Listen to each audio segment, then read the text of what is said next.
La gente suele pensar que el dolor es algo que se produce, por ejemplo, en un dedo y tu cerebro recibe ese dolor. Pero realmente no es así. Realmente nuestro cerebro recibe información que llega pues, de los nociceptores, ¿no? Que puede llegar de la piel, de un tendón, que puede llegar de cualquier parte del cuerpo, pero recibe mucha otra información que está relacionada pues, con las creencias, con lo que pensamos, con las expectativas, con experiencias pasadas. Toda esta información también se transmite por el sistema nervioso y también es valorada por el sistema nervioso, digamos el cerebro, y va a ser el cerebro el que va a decidir si vas a sentir el dolor o no.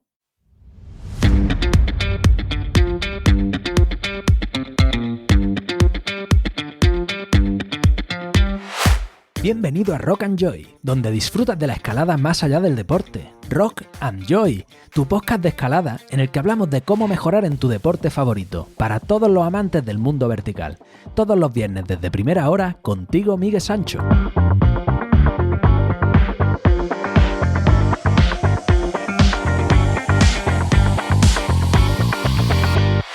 Muy buenas, te doy la bienvenida un viernes más, una semana más a Rock and Joy, tu oasis de escalada en tus altavoces. Mientras cada vez tenemos más restricciones, más confinamiento, yo sigo comprometido con brindarte un poco de motivación, una ventana a ese sector con el que sueñas, a esa vía con la que estás obsesionado. Y estoy realmente agradecido por el apoyo que me brindas, escuchando el programa cada viernes, cada día, que cada vez cosecha más y más oyentes. Y por supuesto por el apoyo directo desde la plataforma rockandjoy.com/estudio, que supone la gasolina que me permite continuar con este podcast, a pesar de tener todas las formaciones y los viajes en pausa. Hoy traigo al podcast a otro fanático y estudioso de la escalada. Me resulta fascinante cómo cada vez son más los escaladores que se preocupan por aportar una visión científica y con fundamento al universo de la escalada. Y además, en este caso, tienen ganas de compartirlo y gritarlo al mundo. Iris Matamoros, paisano de Valencia afincado en Murcia, un escalador que como deportista ha llegado a alcanzar el 9º grado y muy buenos puestos en competiciones nacionales, y que como entrenador y estudioso está en la punta de la lanza de la readaptación y de la comprensión del funcionamiento de las lesiones desde una perspectiva integral. Hoy hablaremos precisamente de su carrera deportiva y del dolor, pero antes de comenzar, también quiero dar las gracias a Claimskin, que ha confiado en este medio, en este pequeño podcast, para poder llegar más lejos juntos. Así que si quieres cuidarte la piel con los mejores productos y de paso echarme una mano, puedes entrar en claimskin.com y con el código JOY, J-O-Y en mayúsculas, llevarte un 10% de descuento adicional en los productos de la web. Claimskin.com, código JOY, J-O-Y en mayúsculas. Y ahora vamos con Iris.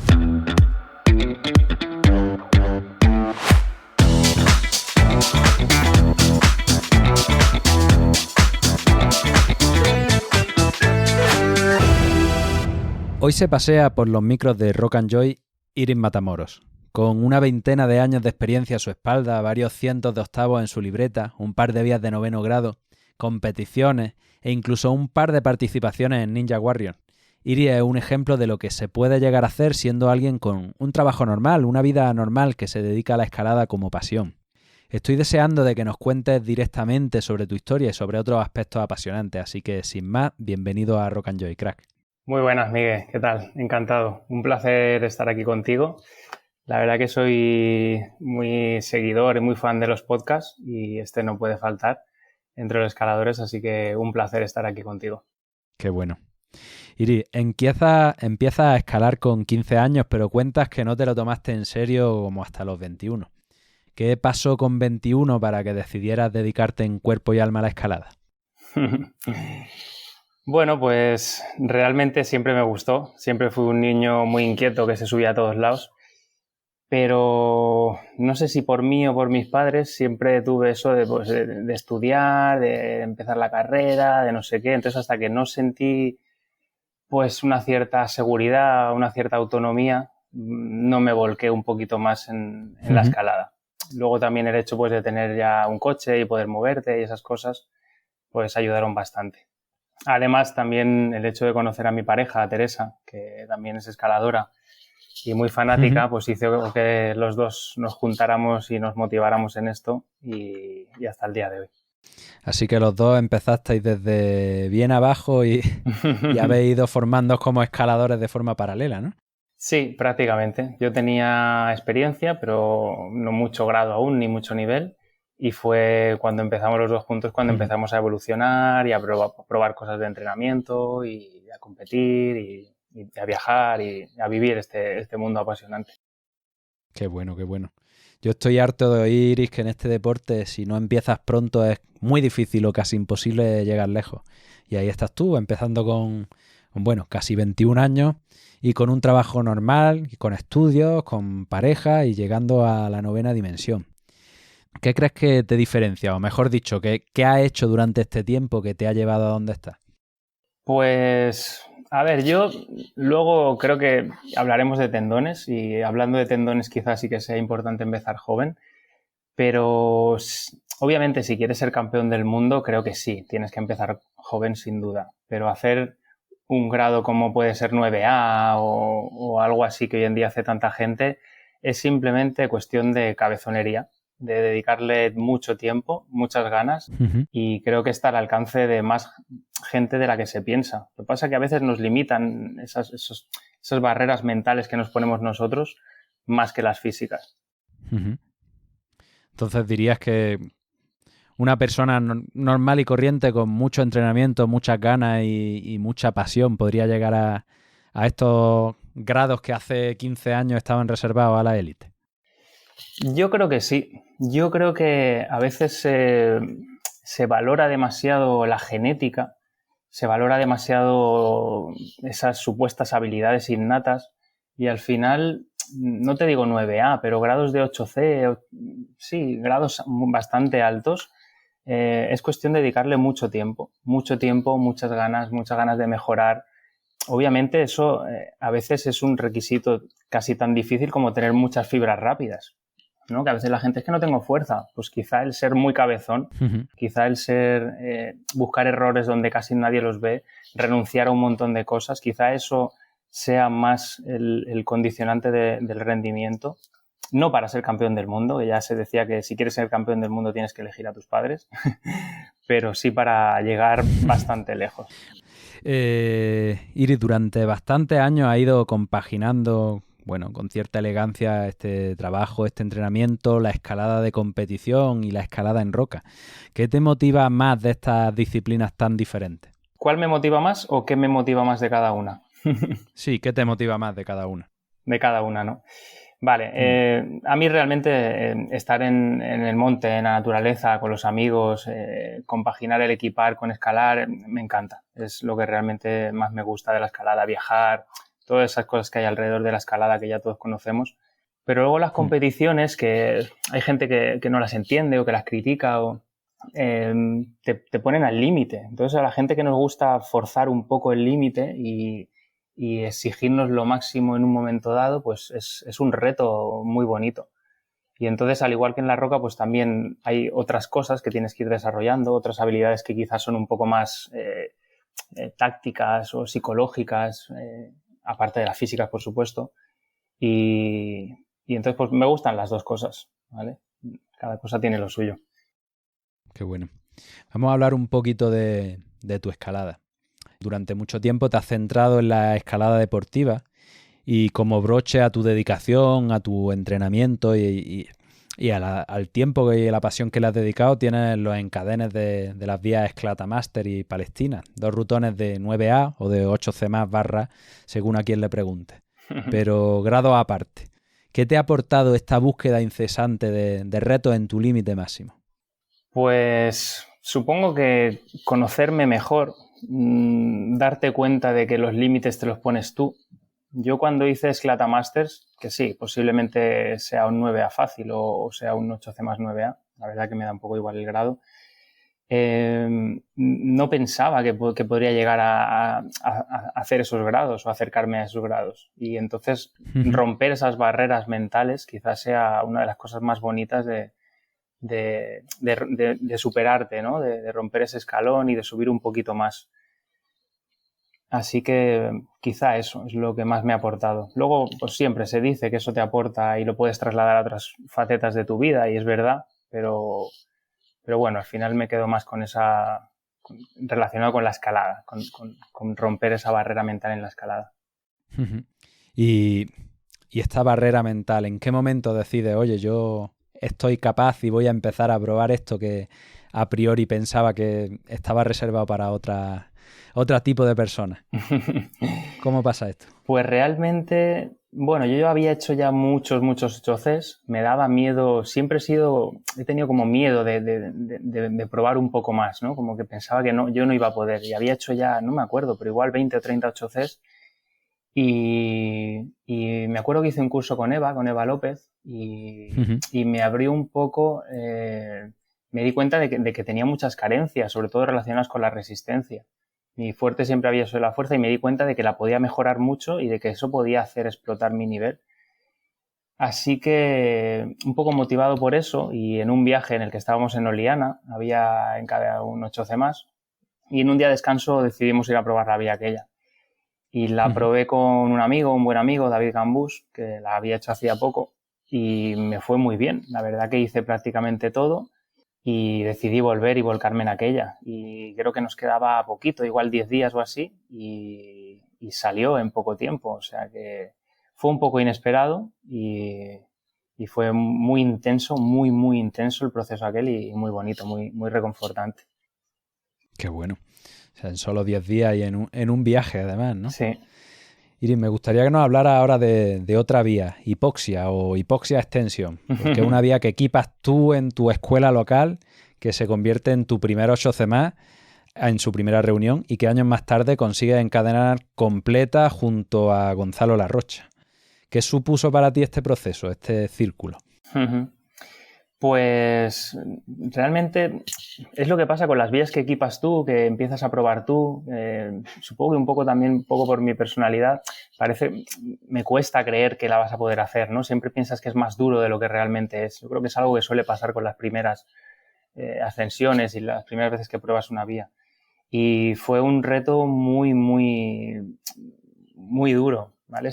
La primera reunión no me costó tanto relativamente, pero en la segunda reunión había un paso de placa, que a mí la placa no es lo que mejor se me da, un dinámico a un monodedo lejos y aleatorio, y caí, no sé, más de 30 veces. Luego gente que la ha hecho después, quizá ahí no les costó tanto y no cayeron, pero para mí psicológicamente fue muy duro.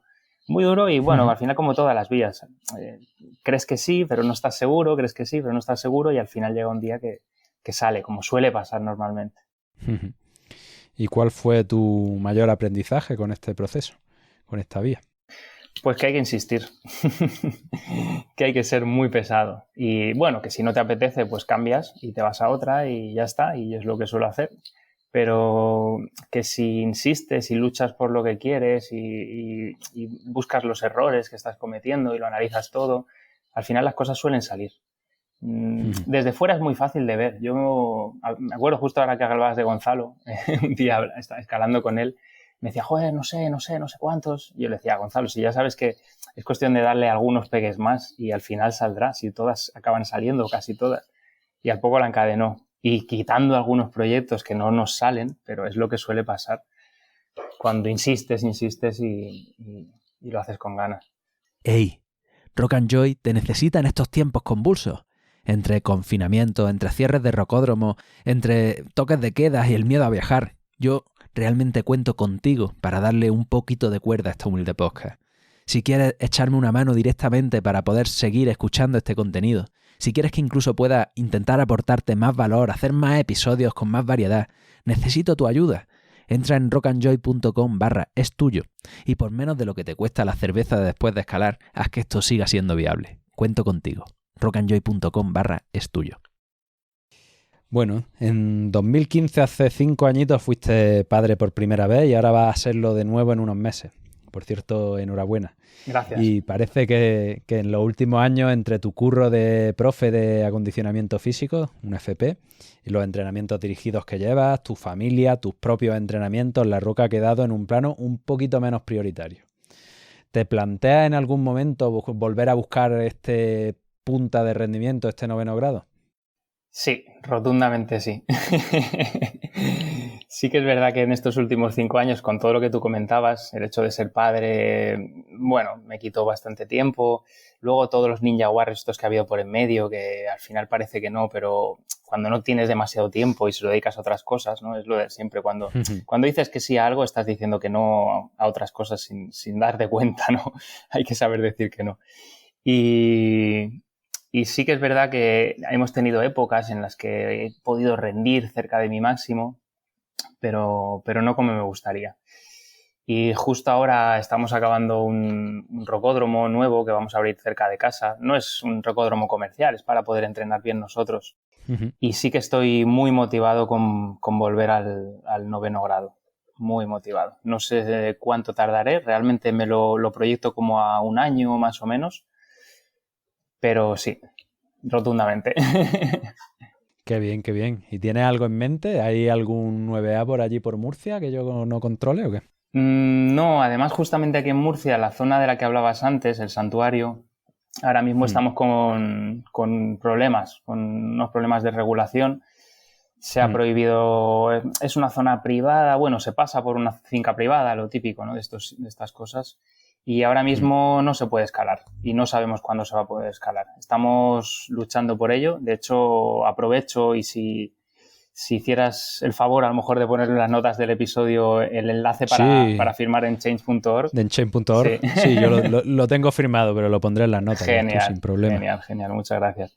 Pues eso, estamos en eso, que ahí es el único sitio donde tenemos novenos y no sé si se va a poder escalar ahí, no lo sé.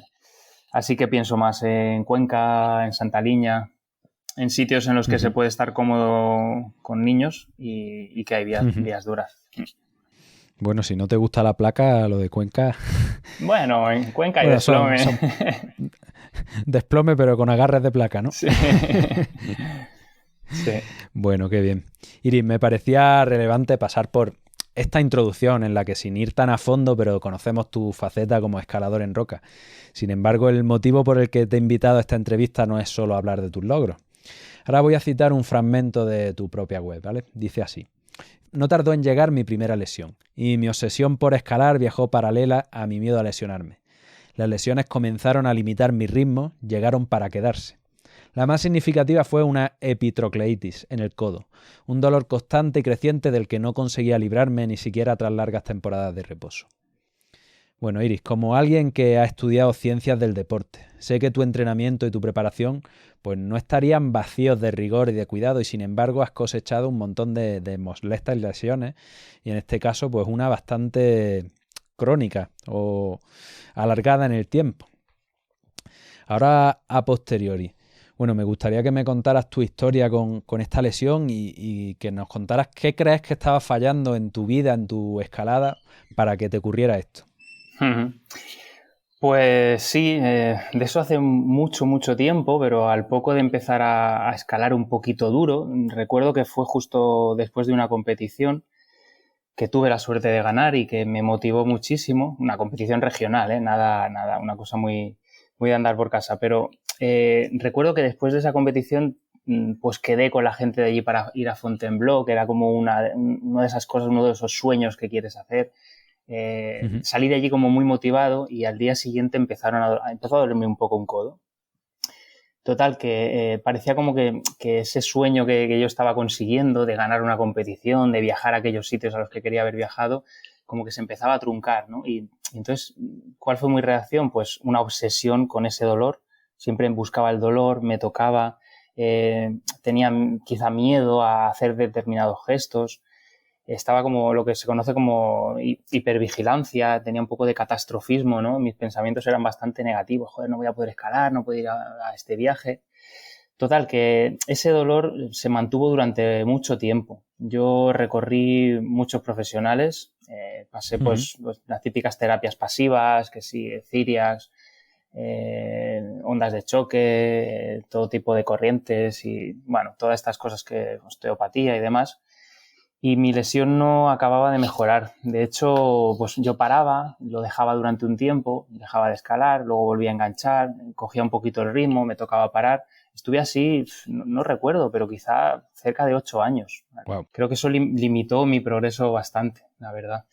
no sé si por suerte o el tiempo que pasó hizo que conociera a una fisio que tenía un planteamiento completamente distinto. De hecho, una fisio que bueno, hoy me doy cuenta con lo que sé, que estaba muy actualizada, que tenía bastante rigor científico, y me habló de un libro, que lo nombro también en la web, que es Explicando el dolor de Mosley y Butler, y que te hace entender un poco el porqué de estos dolores, ¿no? Y a mí el entender el por qué estaba sufriendo aquel dolor, ¿vale? Simplemente el hecho de entenderlo y aquellas indicaciones y aquellos ejercicios que me mandaba hacer esta fisio, a la que estoy tan agradecida, pues me hicieron recuperar aquel dolor o lesión y realmente no se volvió a repetir. Cuando aparecía o me daba así como un amago de aparecer, yo tenía la capacidad de controlarlo y frenarlo. Así que fue un aprendizaje muy, muy interesante. Ahí empecé a interesarme realmente por el mundo de las lesiones, del dolor y todo esto. Sí, sí que es algo muy interesante y con lo que yo estoy también íntimamente relacionado. Pues bueno, a pesar de que alguna tendinitis he tenido y también he tenido ahí algún proceso de no saber cómo gestionarlo, ¿no? Lo que pasa es que lo mío duró pues unos meses, no tantos años, pero sí que tengo una lesión crónica en la columna y una facilidad enorme para que me duela la articulación de la columna. Y bueno, pues como bien dice, este tipo de libros, de conocimientos, de cómo entender qué es lo que está pasando, te cambia la visión por completo. Te cambia la experiencia por completo siendo simplemente un entendimiento. O sea que es bastante potente. Justo. Siguiendo con este tema, nos cuentas que esta lesión significativa que te ha durado 8 años fue una epitrocleitis, que es una tendinitis en la cara interna del codo, si no lo leo mal, y que es súper común entre escaladores, que sobrecargamos de una forma muy usual y reiterada los flexores del antebrazo. Bueno, las lesiones en tendones en el codo, en la muñeca y en los hombros son súper comunes entre escaladores y sin embargo aún seguimos escuchando este mantra de que te lesionas un tendón y necesitas reposo, hielo y antiinflamatorios como la solución, aunque la evidencia científica va en otra línea muy diferente. ¿Qué nos puedes contar desde tu experiencia, desde cómo conseguiste librarte de esto y desde los estudios que ya están publicados y que ya están más que evidenciados sobre estas tendinitis tan molestas? Pues si no te importa, creo que sería interesante hablar un poquito antes de lo que es el dolor, porque está más que comprobado que simplemente la educación en dolor puede ser un factor de buen pronóstico, es decir, el entender por qué sufrimos del dolor ayuda a la gente a librarse de él. Entonces, si te parece que hablemos un poquito de lo que es el dolor... Me parece fantástico. Es complicado, ¿no? Pero bueno, a ver si lo conseguimos. Como tú has dicho antes, el dolor es una sensación, es un sentimiento, ¿no? Es una interpretación que nuestro cerebro hace de información que llega, ¿no? La gente suele pensar que el dolor es algo que se produce, por ejemplo, en un dedo y tu cerebro recibe ese dolor. Pero realmente no es así. Realmente nuestro cerebro recibe información que llega pues, de los nociceptores, ¿no? Que puede llegar de la piel, de un tendón, que puede llegar de cualquier parte del cuerpo, pero recibe mucha otra información que está relacionada pues, con las creencias, con lo que pensamos, con las expectativas, con experiencias pasadas. Toda esta información también se transmite por el sistema nervioso y también es valorada por el sistema nervioso, digamos el cerebro, y va a ser el cerebro el que va a decidir si vas a sentir el dolor o no. Así que el dolor deberíamos dejar de relacionar el dolor con un daño, ¿vale? Porque el daño puede generar el dolor o puede no ser suficiente para generar el dolor. Cuando se habla de estas cosas, muchas veces la gente dice, bueno, pero entonces ¿qué es que está en mi cabeza? Es que estoy loco, es que yo quiero sentir dolor. Y para nada es así. De hecho, o sea, tú no puedes controlar lo que estás sintiendo, no lo puedes controlar lo que tu cerebro, digamos, decide sentir. Pero el hecho de saber de que hay muchos factores te puede ayudar a ir tocando diferentes, por ejemplo, falsas creencias o expectativas O, por supuesto, el tejido, que no es que diga que el tejido no importa, pero la cuestión es saber que hay muchos otros factores que van a modular ese dolor y que se pueden tocar diferentes factores, ¿no? Igual que en la escalada tocamos diferentes factores de rendimiento, pues el dolor estaría influenciado por diferentes. Al final, todos esos factores, digamos que conforman una percepción de amenaza, y si la percepción de amenaza es muy alta, vas a sentir dolor, y si consigues bajar esa percepción de amenaza, pues sentirás menos dolor. Ajá. Entonces vamos a hacer un símil aquí. Al igual que con el miedo a la exposición, a la caída, que es algo que todos los que escalamos entendemos y hemos experimentado de alguna forma, es un mecanismo evolutivo que está para protegerte, pero que si no está bien calibrado, si aparece de una forma irracional, no te deja avanzar en una sección con protección segura, pues no tiene sentido y se convierte en un problema, pero en una sección en la que te estás jugando el tipo, pues ese miedo puede ser realmente lo que te está protegiendo, ¿no? Pues en este caso, el dolor puede estar produciéndose por un daño que esté ahí, que esté presente y que el cerebro esté bien calibrado, y puede estar produciéndose incluso mucho después de que el daño inicial se haya recuperado o incluso en un miembro fantasma, ¿no? Cuando hay gente que ha tenido una amputación. Completamente. El símil que has hecho es buenísimo. De hecho, hay un símil parecido que es el dolor es necesario, si no estaríamos muertos, si no sufriéramos o no lo sufriéramos o no lo sintiéramos. Pero puede ser como una alarma antiincendios, ¿no? Que se hace el fuego, salta la alarma y a veces, aunque apaguemos el fuego, sigue sonando la alarma. Entonces hay que intentar apagar esa alarma. Incluso este propio dolor puede crear y crea cambios en tus patrones neuronales, ¿no? Porque si repites este mismo patrón en el que estás creando dolor en base a un estímulo que realmente no te está produciendo un daño, eso cada vez se reproduce. Es como una habilidad que vas se aprende una y otra vez aprendiendo y asociando, y al final tienes dolor sin una relación real con una amenaza. Entonces, frente a esta realidad tan impactante y tan sorprendente, que a mí me fascina también todo este tema de la neurociencia, ya sea aplicado al miedo a volar o al dolor o a cualquier aspecto del rendimiento, la pregunta que me cabe es cómo reeducamos a nuestro cerebro, cómo recalibramos para que deje de enviarnos esta señal sin necesidad.